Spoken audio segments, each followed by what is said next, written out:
This is a true story that unfolded in Tehran, 1979. As the chains were snapped, a tidal wave of protesters swarmed the USS embassy. The Marine Guards held the final line of defense, but were under strict orders not to fire. If you shoot one person, they're going to kill every single one of us in here. They could only buy as much time as possible to destroy classified documents. Inside, shredders roared and flames devoured files, but the gates were eventually breached. The intruders found only the charred remains of secret intelligence. They swiftly detained 66 staff members, but released the female hostages shortly after. However, amidst the chaos, 6 intelligence officers slipped out the back door and sought refuge in the residence of the Canadian ambassador. The Iranians sensed something was amiss, but lacked proof. They began the painstaking task of hand-assembling the shredded strips of paper, attempting to reconstruct the embassy's personnel roster. Before the list could be restored, the Canadian ambassador relayed the situation of the 6 to Evosphare headquarters.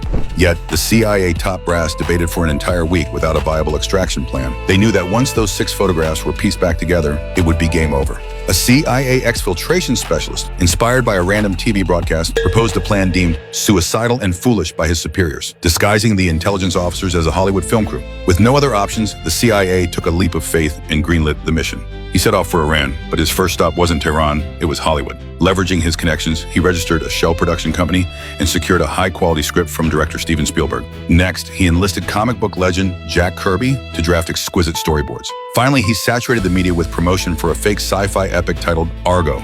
With the stage set, he moved to phase 2. He arrived at the Iranian consulate in Turkey, obtaining a visa under the guise of a Canadian director, and successfully flew into Tehran. By then, airport security had increased tenfold. He managed to leave an official entry record, though he still drew the suspicion of the guards. Right under the noses of security, he swiped 6 blank entry-exit forms and rushed to the Iranian Ministry of Culture. He applied for a filming permit, but his request was met with deep skepticism from Iranian officials. This film crew is just yourself? No, we have 6 more from Canada meeting us today. He managed to bluff his way through and secured the permit. He reached the Canadian embassy to collect 6 blank Canadian passports before heading to the ambassador's residence to have the 6 fill out their entry forms. Through an intensive overnight training session, he transformed the 6 fugitives into a professional crew of cameramen, producers, and gaffers. The following day, he intentionally led them into the streets, exposing them to the Iranian spies while scouting iconic locations, a move that successfully dispelled their doubts. However, on the eve of the extraction, he received a directive from his superiors. For election purposes, the president had scrapped the slow-moving rescue in favor of a swifter military strike.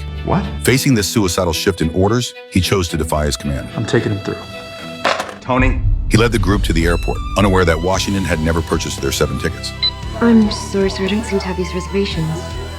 Fortunately, at the 11th hour, his supervisor secured 7 tickets from the White House. They cleared the check-in, but were halted at the final passport control. The Iranians dialed the production company to verify their identities. Back in LA, his friend maintained the facade and provided the perfect cover. The 6 also utilized their overnight film training to talk their way out of suspicion. They passed the final security check and boarded the shuttle bus. But at that exact moment, the Iranians at the U.S. Embassy had fully reconstructed the personnel list. They were all compromised. They successfully boarded the plane, but just as they stowed their luggage, an announcement crackled over the intercom. The flight was delayed by 1 hour.